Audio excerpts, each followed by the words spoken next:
Hello, hello, hello, and welcome back to Believe. That's BLEAV in lines right here on the Believe Network. I'm your host, as always, at Javanaugh87, Jack Cavanagh, and I am joined by an All-Pro, by an interception leader, by a former Lions safety who knows a lot of people that are having some good things happen in their life. Former teammate with DeMeco Ryans, now head coach of the Houston Texans, former teammates with Darius Slay on his way to the Super Bowl. But of course, we all know him as the Detroit Lions legend, Glover Quin. What's up, man? Hey, that's impressive. They get better and better. I mean, it's pretty easy when you've got so much material to work with. Let's be I am pretty fortunate, man, and like you said, I do have some friends that are experiencing some great, exciting things right now. So, super excited for those guys, man. It should be fun. It should be, and it must be cool just being able to watch people that you spent so much time with just reach the pinnacle of their profession. Darius Slay to the Super Bowl, and DeMeco Ryans going to be the head coach of the team that you guys played together for. That doesn't happen too often, so just historic, truly historic. Football is back, and Bet Online remains your number one source for all your football betting needs this season. You'll find the latest odds, matchup info, player news, and game trends. And as your continued source for all sports wagering info, Bet Online features live betting, free contests, live scores, and giveaways all season long. Always the fastest and easiest way to bet all your favorite sports and events like MLB, MMA, tennis, hockey, boxing, and even golf. Head to betonline.ag to join and receive your 100% welcome bonus with your first deposit. Make sure to use promo code BELIEVE to receive your rewards. That's BLEAV. Bet online, where the game starts. Yeah, man, it's actually incredible, first of all to see Slade make it to the Super Bowl, and I know it's not an individual thing, it's a team thing, and he's in a great situation, but to see, how his career has grown, how he's grown as a person, as a player, from, the first day he came in. I remember when, Detroit got ready to draft him. Um, I had just signed there in free agency in 2013. And, Martin Mayhew was like, hey, we drafted, Slay. I need you to take him under your wings, right? And I told Martin, I said, okay, if you want me to do that, you got to put our lockers next to each other, because we spend so much time in the locker room, and that's how you grow your relationship. There's being there every day, good, bad, sleepy, tired, when you come out of practice and you got text messages and things are going crazy at home and you just talk to the person right next to you. That's how you grow a relationship and build a relationship, by, you know, being close to each other, right? So they moved whoever the guy was right next to me. They moved him all the way down, and Slay's locker was right next to mine. So we was locker mates for the whole 6 years that I was there. And we had opportunities to like move lockers, and we both was like, nah, we good, right? So our relationship just kind of grew, and to watch him grow from the person he was when he got drafted to who he is now as a person and a player, just been incredible to watch. And so I'm super happy for him, and now he's getting to play in the Super Bowl, and hopefully can get that Super Bowl ring. And I would say it'd be well deserved. And for DeMeco, when I came in as a rookie, DeMeco was our linebacker. He was our captain, and he was everything that you would think about as a captain. He showed me what it looked like to be a captain of a team, of a defense. And just his preparation, his sacrifice, his work ethic, everything that he done as a player, teammate, all those different things was just incredible. And so Super excited for him to get that head coaching opportunity. And like you said, to come back and coach the place that drafted him, a place where I think he lives or his family lives out here or something, of that in that regard. I'm pretty sure they're gonna, San Francisco is nice, obviously, but I mean, cost of living and this and that. I mean, Houston's probably gonna be better spot for them. And you know, Houston is a great city. So to bring that excitement back here from a football standpoint, Texas is really big on football. Houston is really big on football. So to bring that excitement back by just hiring a coach, you can feel the energy differently in the city. I can see it. I can feel it. So next year, hopefully for me, should be a great football season. The Detroit Lions should be rolling again, and hopefully the Houston Texans are rolling again, and I get to enjoy both. Obviously, they're in the AFC and the NFC, so maybe those two teams end up in a Super Bowl, and I'll be like Travis Kelce's mom wearing a double jersey. You got me excited now. If the Texans and the Lions to the Super Bowl, just what a life highlight for Glover Quin that would be. So That would be kind of funny. it would be. And so with the Houston Texans, with DeMeco Ryans returning, like you said, he was your leader. He was a multi-team captain, all-pro, Pro Bowler, and then he left the Houston Texans. He was traded to the Philadelphia Eagles, ended up suing the Houston Texans because he tore his Achilles on the Texans stadium. They were removed from the lawsuit, as was the NFL, and he settles with the turf manufacturer outside. And so people kept bringing that up as the coaching search is going on, and you start to wonder, okay, but the lawsuit settled, not with the Texans. I have to imagine they'd be having these conversations and smoothing things over. I'm pretty sure that their relationship has been rebuilt if he's taking this job. So let's just pump the brakes here, people. Yeah, I mean that's over and done with. Like that. That's over and done with. It's on the turf manufacturer. You know, if anything, um, if anything, he could have probably had a problem with being traded, right? Yeah. But you know how we talk about those revenge games and things like that. The GM that traded DeMeco is no longer with the Texans. Rick Smith is no longer there. And even if the main owner has something to do with it, Bob McNair, he's no longer there.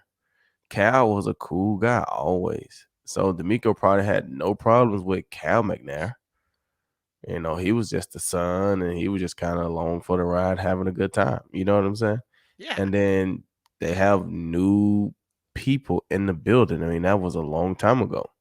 Miko got traded going into my last year there. So he got traded, probably would have been in 2011, 2000, well, going into the 2012 season, right? Because I played with him my first 2 years, and I know I played with him 1 year in Wade Phillips system. So I think my fourth year he was in Philly. So that would have been 2012. He played in Philly. Um, so yeah, I mean that's a long time ago. That's over with. And for them to give him a 6-year deal shows you that we're gonna commit to this. Like we've kind of had some fill-in coaches for a couple years now. Maybe just guys that we really wasn't sold on, but we really wasn't sold on anybody that we necessarily wanted. So we just had to settle with this guy. He didn't get the job done. We settled with another guy. Ironically, it's been all African American coaches. So I don't know if that's just something that they're trying to do. But it worked out for DeMeco, and it's great for the city. It's great for the team, the atmosphere. I know a lot of former players here are excited, and I'm one of them. As you should be, and I'm excited to see how this plays out. I gotta ask though, because DeMeco Ryans, he spent time, as you mentioned, in that Wade Phillips defense, and we were talking about this last week. How Wade Phillips, he always had premier pass rushers. And with the Chargers, he had Sean Merriman and Sean Phillips. With the Cowboys, DeMarcus Ware. With the Broncos, DeMarcus Ware and Von Miller. With the Texans, Mario Williams, J.J. Watt, Connor Barwin. And with the Rams, Aaron Donald. And then his coaching career is under Robert Saleh, who, if you remember, had Nick Bosa and DeForest Buckner and Eric Armstead in San Francisco, goes to New York, instantly signed Carl Lawson to a big money deal. They've got Quinn Williams on the interior too. So I'm starting to wonder. Everyone's talking Texans got to get a quarterback. Texans got to get a quarterback. But with DeMeco Ryans coming from this brand of football that always has a impact pass rusher, could the Texans end up going off the board and going with Will Anderson, who is one of the most decorated college defenders of all time? You know, I don't really think so. No? I think you have to have a quarterback. Now, unless they come in, if he come in and he's looking and he watches the film and he evaluates and he feels like, okay, we have our quarterback in the building, then maybe. But I feel like if you look at most of these Super Bowl winning teams, outside of, I guess, Stafford and Brady, a lot of these guys are young quarterbacks, right? They're young quarterbacks. They're on rookie deals, but they're good football players, right? And so for DeMeco, okay, if we go and sign a quarterback in free agency, we're going to have to pay good money because the really good quarterbacks probably not going to be on the free agent market, for one. So now we're going to be paying for a quarterback that, so we got 6 years. Let's draft us a good quarterback, because you can find an edge rusher and you might say, well, you can find a quarterback, right? You may just need a game manager. Maybe Brock Purdy showed DeMeco that, hey, you don't need a first-round quarterback. You can get Mr. Irrelevant if you got a good defense and a good system around it. So many different ways to look at it. So I think what happens is you're taking best player on the board, right? So you probably got 2 picks in your head right now. You got Bryce Young and Will Anderson.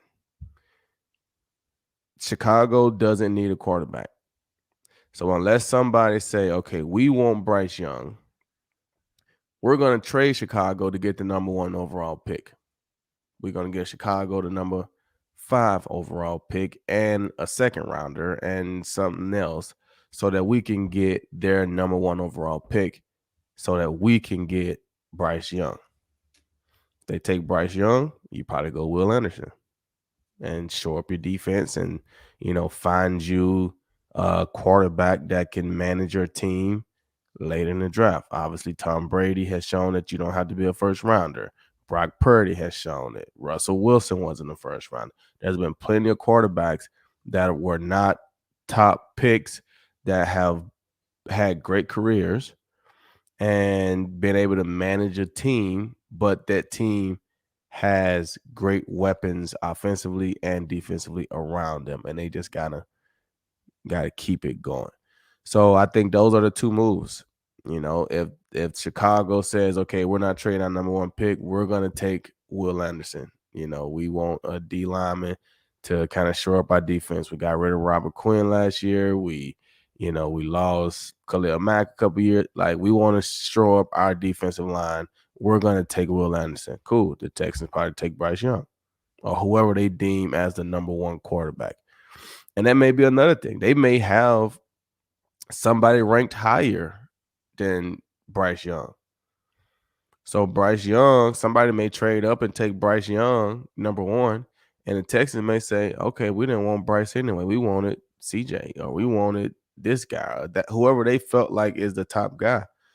So, but then it also comes down, okay, well, if we feel like he's the top guy, is he a top 5 pick, or is he somebody that we can get in the second round? or with their second pick, because they pick again at 12 from Right. that trade with the Browns too. Right. So it got a lot of different scenarios that could happen. But I would say if nobody trades up to take Chicago's number one pick, I think the Texans will take a quarterback. And then they'll find a D lineman or somebody in the second pick. Had to get your thoughts on it because you spent time in that Wade Phillips defense. You spent time with DeMeco Ryans, and just a thought I had. You look through history, but as you said, quarterback. You Quarterback definitely is need that pass rusher though. yeah. You need to make the defense work. You need the pass rusher, but to make the team work, you need a quarterback. So that's the nice thing about having a 6-year contract is you're gonna have time to get your quarterback. You're gonna have time to get your edge rusher, and you don't have to rush anything. Teams Right. around the league, though, they're starting to rush now that Tom Brady has retired. I know the Raiders were planning to bring in Tom Brady, hope to sign him. The Buccaneers hadn't given up, but Tom has retired again. Does it last more than 40 days this time? Yeah. I hope I so. think he's done. I really hope so. I mean, you can see it in his face. He's done, but you know, I'm you know,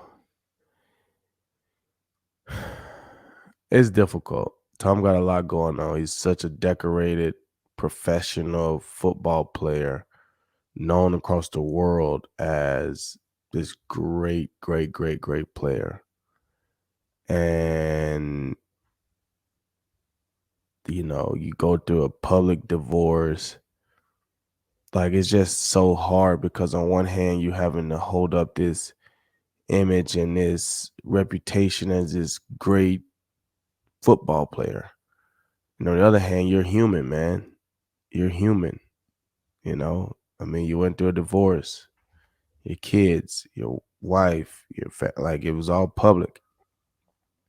You're human. That still hurts. So now you retire, you don't have football anymore. You probably don't have your kids every day because you're probably on some kind of schedule where you get your kids sometimes. So he's gonna have some time where he's gonna be alone in his thoughts. He's gonna be alone and just thinking about life. And then he's Tom Brady. He can do what he wants to do. I mean, he already got a Fox deal that I think I saw something about that. But I will say he really needs to, take some time and not just try to wash away his sorrows or his whatever with another job or another this or another that. Like, I mean, Fox wants you that bad, they'll want you next year too, Tom. You could take a year and just debrief from it. They might even want you, they might give you $400 million next year. I think you're right, though. I think from that video, you could see the pain in his face when he Yeah. posted that retirement, where there's got to be a lot going on. You were the GOAT. You are the GOAT. But you go from a Super Bowl to leading the NFL in passing yards. You could have retired after the Super Bowl, after leading the NFL in passing yards. And then you have this season. But the thing I keep remembering is, do you know where Jerry Rice ended his career? Do you remember? It was Oakland or Seattle? It was the Seattle Seahawks, and he got cut in training camp. But most people don't remember that. Most people don't talk about that. No one talks about Emmitt Smith with the Cardinals. It's all about his time with the Cowboys setting records. And so I think in time, because people, let's be honest, people like to make fun of Tom Brady because he's so successful. I don't love it, but even those people that are bitter right now and want to clown on Tom Brady for not a season that's not up to his standard, they're going to forget. And in time, all we're going to remember is just how great Tom Brady was. At least that's what I hope. Yeah, I don't think we'll think about, his last year. But I don't think we'll forget about his time in Tampa because he won a Super Bowl No. there. Like Emmitt Smith didn't win a Super Bowl in Arizona. He did break the record as an Arizona Cardinal, I think it was. I remember watching that game. I think he was playing for Arizona when he broke the record.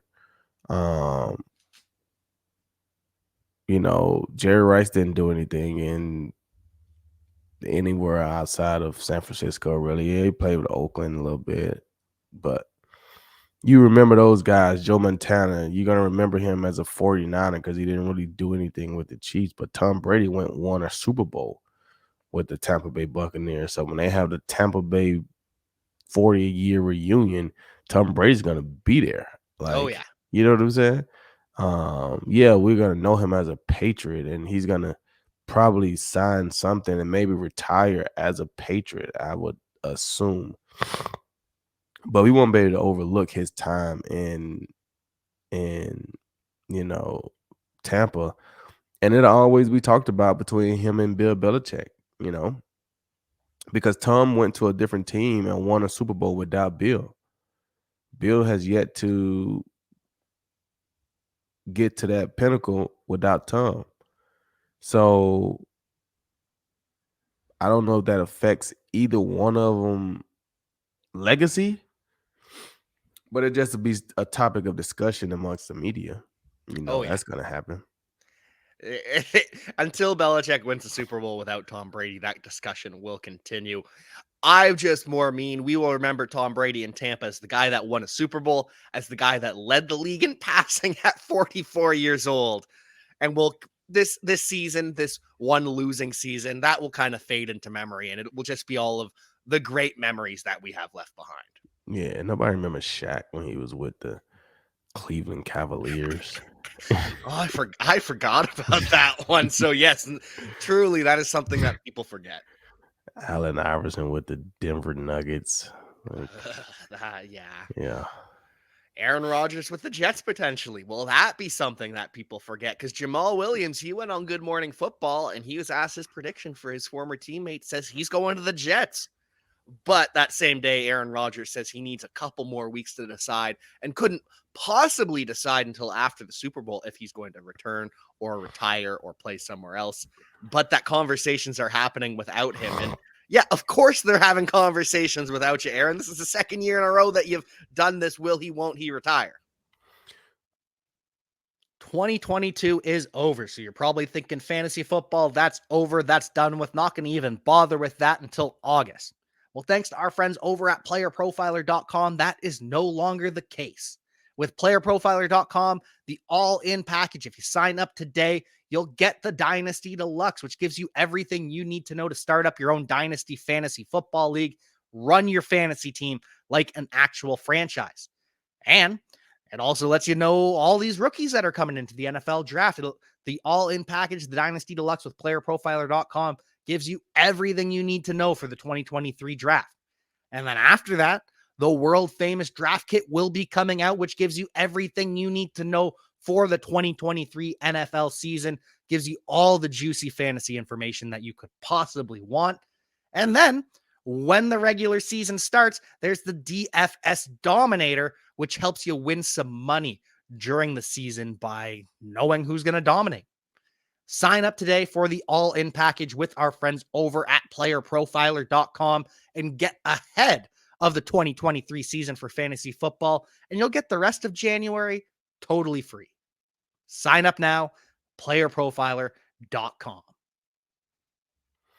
I don't think Aaron's going to retire. No. I think, and I could be wrong. Everybody's personality, everybody's different. But I think when you are a player of that magnitude,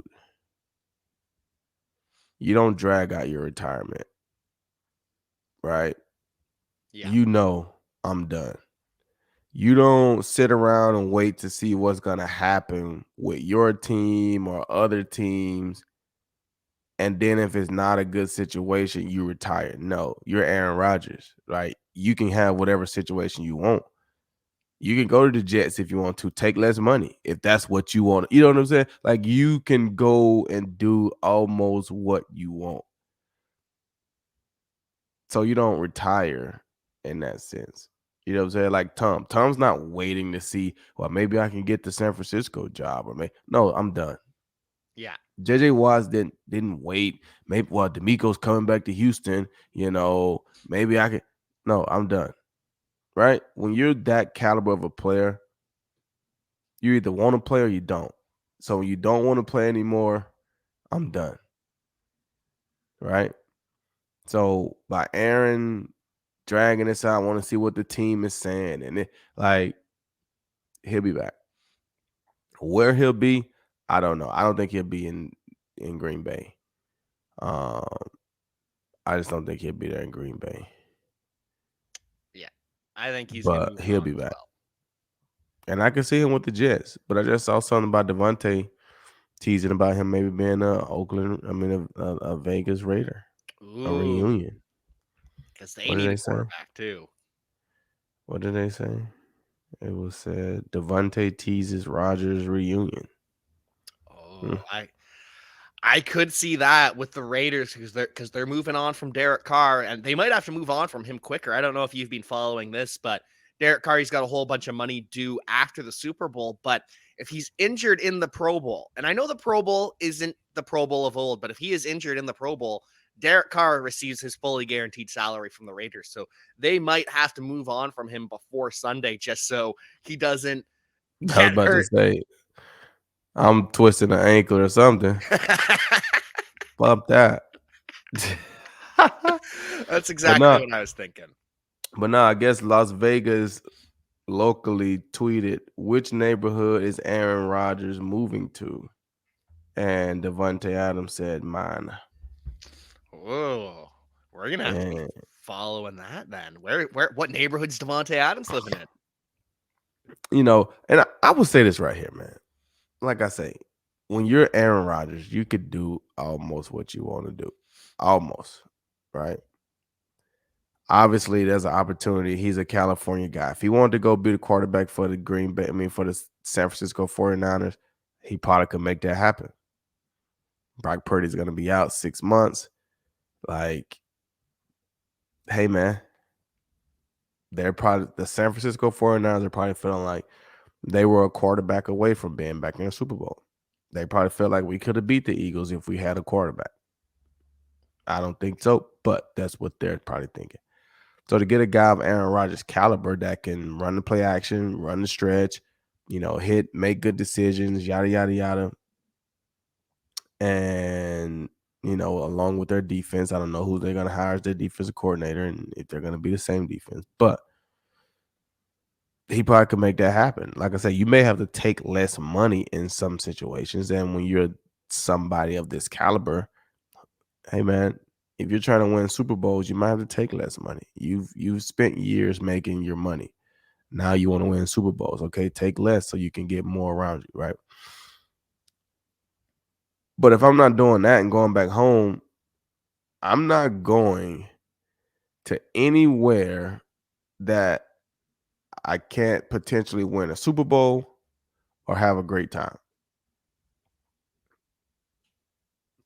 So when you look at the New York Jets, it's like, okay, is he a New York guy?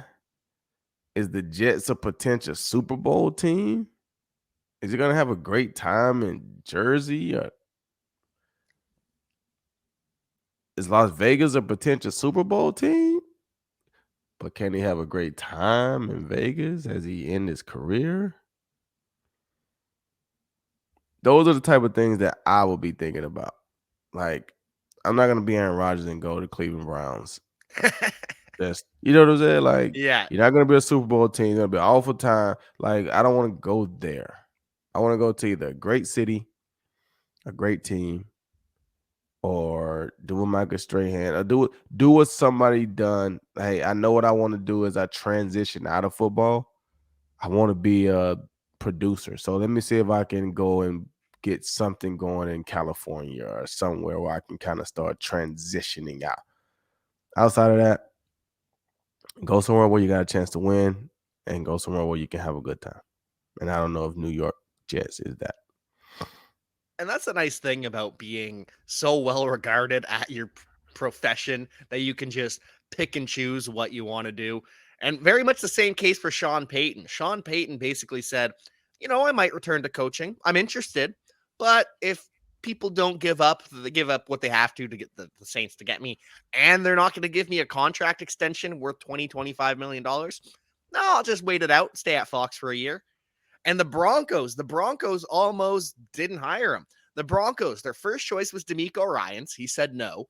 Their second choice was Jim Harbaugh. They flew out to see him. He said no again.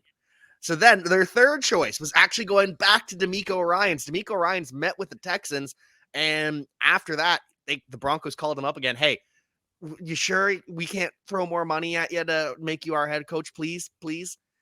No? Okay, well, guess we'll trade for Sean Payton. So just funny seeing how this all played out. And Sean Payton's just sitting back there like, yeah, I'm good.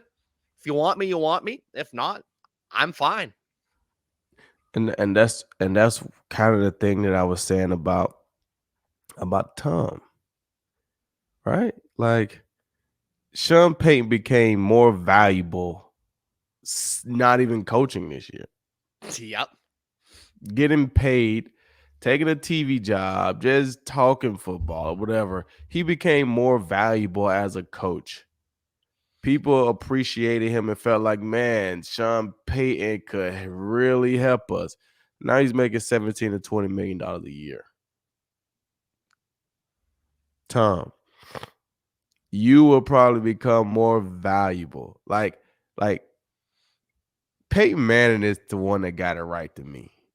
You know what I'm saying? Oh, Like Peyton made a ton of money, and now Peyton does whatever he wants to do, and still probably makes a ton of money. Like he gets paid to watch Monday Night Football from his couch and freaking have a with his network. brother too, And right? talking it with his brother, and they get to talk to all types of fun people.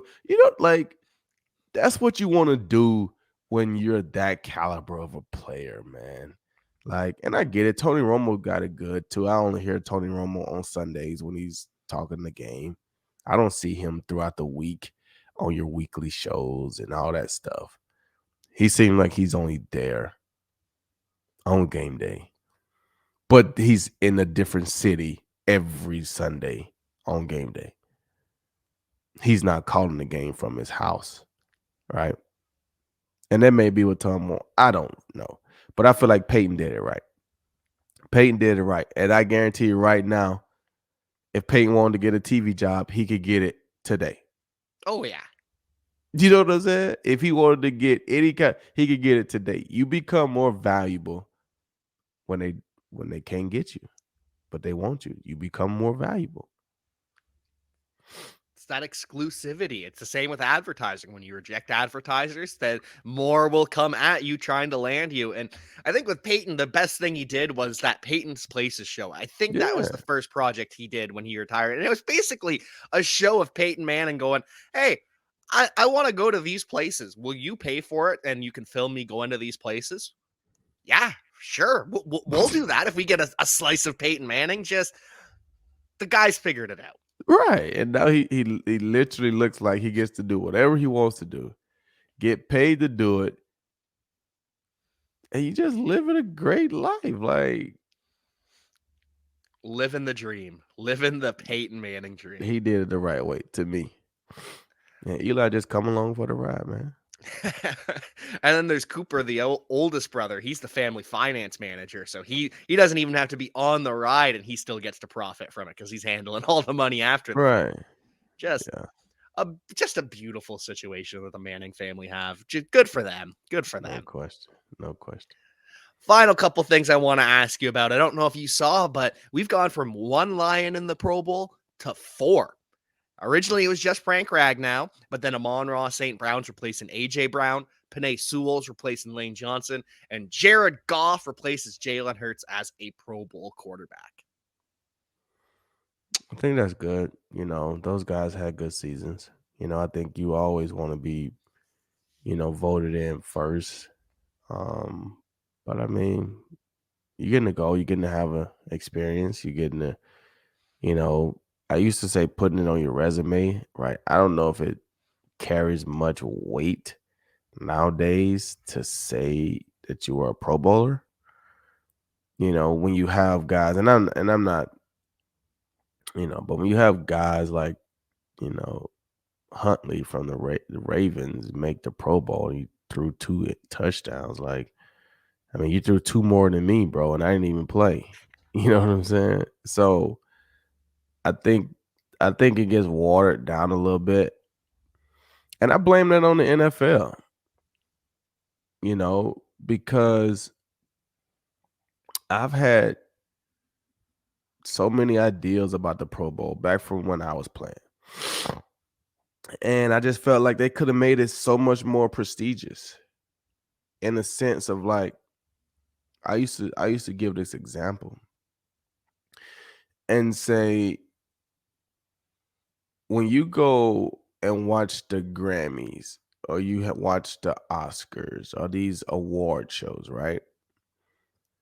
They make a big deal about the nominations.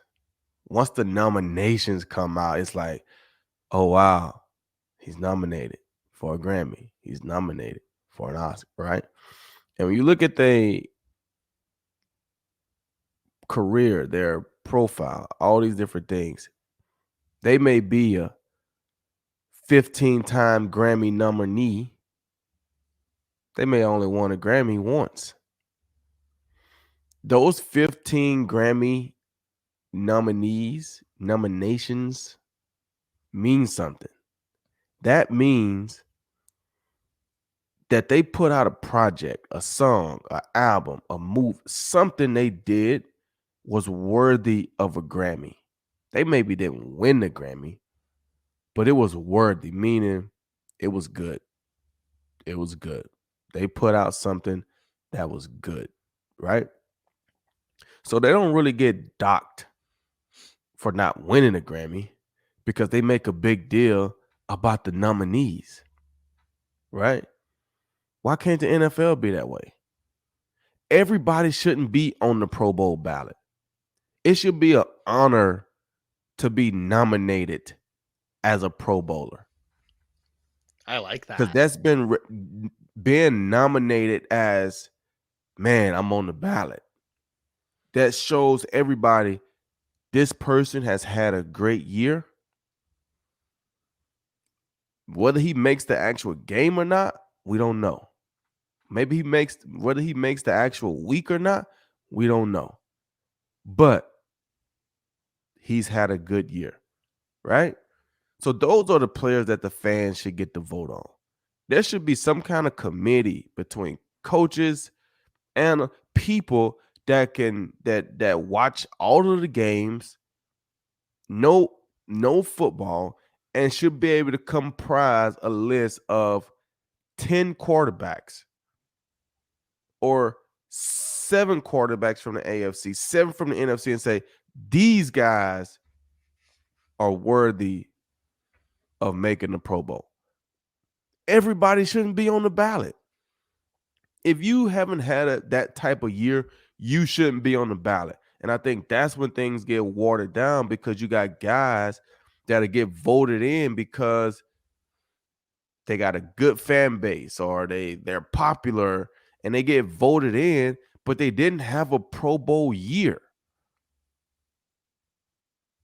So then it gets watered down because it's like, I ain't really have a good year, but I still got voted in. Players know that. You know when you had a good year and when you didn't. Now, as a player, I've never seen someone turn down the Pro Bowl. I've never seen anybody say, hey, man, I know I got voted in, but I didn't have a great year. This guy had a way better year than I did. He's just not as popular. So I'm going to turn down my invite to the Pro Bowl and I'm going to send this guy, right? You never seen that happen. But at the end of the day, players know when they had a Pro Bowl year and they know when they did. So that's why they feel bad when they get snubbed, because they know, man, I was balling this year, right? So I feel like the NFL could have, like, you're sitting down the same way that they used to do the Pro Bowl reveal show. When you're sitting down and they're revealing everybody that made it on NFL Network and this and that. You're tuned in to see who made it, right? They could have done the same thing for the nominee. You're tuned in to see who's gonna be on the ballot. You get the fans 3 weeks to vote, players vote, and it's it. We don't need the fans voting for 8 weeks. You haven't had a Pro Bowl season by week 8. Yeah. You just haven't. You put the nominees out by week 12, week 13. You vote to week 16, week 17. You let the players vote, and then we're letting you know going into week 18 who are your Pro Bowlers. You don't know by week 8, No. but that's when they open up fan voting. So that's kind of been my whole spiel with the NFL and the Pro Bowl and all that stuff. I feel like if you made it more prestigious and you made it about the players, I think you would get more players that take pride in coming. And then they also made it the way it used to be. Hey man, we're okay with having this dead week of no football. We're okay because it sucks. It used to be a thing where, like Jalen Hurts, right? Jalen Hurts is a Pro Bowler. Patrick Mahomes is a Pro Bowler. Those guys are going to the Super Bowl. So that used to be just kind of like a icing on the cake for those guys, celebratory week for those guys, right? Can you imagine being one of those quarterbacks? You go to the Super Bowl, you win it, and then the next week you get to go get loved on at the Pro Bowl, and like you get in a 3 or 4 week like just whirlwind of greatness, right? Now you want to capture every week. So instead of having this as a dead week or doing something different, you got the Senior Bowls and all the All-Star games and stuff. Like, let that be this week, Yeah. and make the Pro Bowl the week after the Super Bowl like it used to be, so that the players that deserve to be in the Pro Bowl that just happen to make it to the Super Bowl, they still get to go to the Pro Bowl. And we don't have to have 1,000 alternates. I really like that. I really like the idea that you've got here. I think you have something. Like, I don't know. I don't know. I get you. Well, and to be fair too, this year I don't know if they've done this in years past. I don't remember it. I could be wrong, but they announced the finalists for the MVP, for Defensive Player of the Year, for all of these awards. They came out with the nominations. And it was pretty cool. It was pretty cool being able to see ahead of time. Whoa, Justin Jefferson's nominated for the MVP. I mean, he won't win it, but he's nominated. That's something. Chris Jones for Kansas City. That guy doesn't get any recognition that he deserves. He's nominated for Defensive Player of the Year. That's cool. So I agree. I think the nominations just give more. Do a little bit of extra work. You can eliminate some guys. It's not that hard, and it'll just make things better for the fans. They'll enjoy it because then you got the whole conversation. My guy wasn't even on the ballot. That come on, and then you get that whole social media interaction there. There are just so many ways to win with your idea, Glover. Yeah, and I mean, I think the thing that you have though is the NFL doesn't want to have to honor that, because now when you go into contract negotiations, those nominations mean something, right? Now, when you're trying to get your contract, if you can say, I was a 5-time Pro Bowler, right? You want to get paid a certain thing. Well, you may have never made a Pro Bowl, but I've been nominated 5 years in a row. So I've been balling for 5 years. I just didn't get voted to the game, but I'm nominated 5 times. I've been balling for 5 years. So you can't pay me like a non-Pro Bowler because I've been balling for 5 years. So they don't want to do that. They don't want to do that. You're right. Unfortunately, you're right. But still, this is the problem: is you can save a couple bucks, but the product could be so much better. It could be so much better. So much better. I mean, you look at these guys in the NBA, like they take pride, I think, in the All-Star game. You'll have a guy that's been injured for 6 weeks and he'll make his return at the NBA All-Star game. Like, bro, you've been sick, you've been down for 6 weeks, bro. You haven't played in your team's game for 6 weeks. But you just so happen you got voted into the All-Star game and you're gonna come back and play for the All-Star game? But that's how they do it. Yeah, that would never happen in the NFL. Weird. Need to get people like Glover Quin in the front office of the NFL making these decisions, making the game better. Glover, final question for you before we get you out of here. we've been hearing talk all week, and we're going to go back to the Super Bowl, go back to your friend Darius Slay. We've been hearing who's going to be the breakout star of Super Bowl week. Because, everyone knows Patrick Mahomes. Everyone knows Travis Kelce, Jason Kelce. They're going to have the microphone in front of their face, and everyone knows them already. But then I start hearing NFL Network talking about, well, who's going to be the under the radar breakout star that really has not got enough time in front of the microphone to make fans love him. And their prediction is Darius Slay. Just the comedy of Darius Slay. I know you saw that video of him talking about Christian McCaffrey after the game. That was funny, insightful, and humble. So you already see these commentators, these pundits, they're already loving up on Darius Slay, and the game is still over a week away. Yeah, I mean, that's Slay's personality, though. He's always been like that. And, I mean, as a player, being his teammate, you know, we used to give him a hard time because you love him for that, but you also hate him for that as well. Because, me and Quandra used to always be on Slay about being too friendly during the game. And, somebody blocked you. Don't come to the sideline and talk about, man, he's strong. Man, throw him. Get him off. You know what I'm saying? But that's been his personality. Like, he don't have a problem admitting if he got beat or if he got juked or whatever.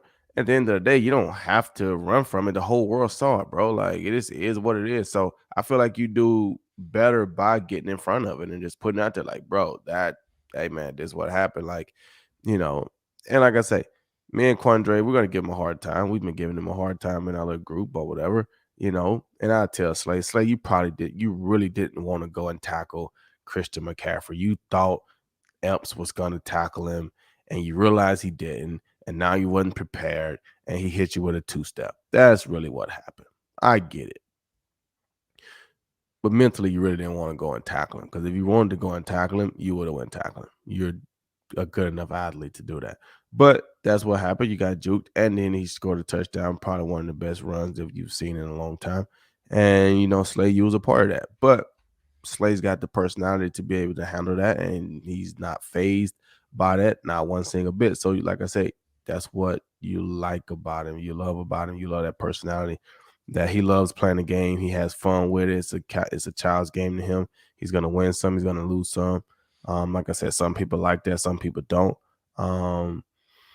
But I think, his personality is infectious. I think he'll have a great time at the Super Bowl. I think they will put the mics in front of his face. And I'm sure he'll give some sound bites because he's a funny guy. I mean, like I said, we give Slay a hard time. So be excited for him, and hopefully it's a good week for him. I think one of the players that could possibly, and I don't really know this guy, but I just keep seeing little things, and I see how he is on the field, and I think that would make people put the mic in his face, and it'd be interesting to see what his personality is like, because I don't know, but I'd be interested to see how Pacheco comes out of Super Bowl week, because I think he plays well enough that he's going to have mics in his face. And they showed a video of him in the locker room, dancing and this and that. I don't know what his personality is like, but he has a game on the field. He get the mic in his face. If he can some kind of way finesse that, he could be one of those guys that like skyrockets into some different form of stardom because of the way he's played this season, the week that he can have with the Super Bowl and all the media, and then you back it up with a good performance in the Super Bowl. That's a good one too, because if you remember him at the combine, he had the big sunglasses, he was all decked out, just raised his value at the combine through pure swag alone. So that's something that could happen at the Super Bowl as well, especially with a big performance. We'll get your thoughts on the game next week, but any final takeaways from the Super Bowl from the NFL in general or just life down in Texas? Oh man, hey man, pray for those people in Dallas, man, and the northern Texas. The ice storms are pretty tough. We're not having any here in Houston, but we've come to the end. We got one game left. Should be a good one. It should be a good one. You got the two number one teams. Kansas City, the Eagles. All right, two number one teams. I think. Obviously, Philadelphia seems like the stronger team. Just period. They're healthy for the most part. You look at their offense, they got their stars. They got their quarterback. They got star wide receivers. They got star O linemen. You look at their defense, they got stars. They got stars on the D line. They got stars in the secondary. Like they got Pro Bowlers all across the roster. When you look at Kansas City, they got Patrick Mahomes and Travis Kelce. That's what you think about on the offensive side of the ball. Right? The O line is Juju, Valdez Scantling had a good game last week, but he's not a guy that you're saying is AJ Brown, right? And then you look on the defensive side of the ball, they got Chris Jones. And then who else? Right? So it's like the Chiefs some kind of way made it to the Super Bowl. But you wouldn't say that the Chiefs had the better team than Cincinnati. You wouldn't say the Chiefs had a better team than a lot of teams that they played this year. But Patrick Mahomes is great. Travis Kelce is great. And they find a way to win. So, I don't know. We'll talk about it more next week. But those are my thoughts. Be ready for a good game. Be ready for a great game. Whatever team you're rooting for, be ready for a great game. We've made it to the finish line. What a good feeling to make it to that finish line. It'll hurt after when we realize we've got months before football is back. But in the meantime, we're in for a great couple weeks. We got the Senior Bowl, we got the Shrine Bowl, we got the Pro Bowl, we got the Super Bowl, and we got plenty of news across the NFL. Still 2 open head coaching jobs. There is just so much happening, so much left to happen. We're here to bring it all to you. If you want to place some action on any of those potential outcomes, whether it's the Super Bowl, whether it's the coaching hires, make sure you use our friends over at betonline.ag. But until next week, when we are ready to tell you all about the Super Bowl, we will see you next time. Peace.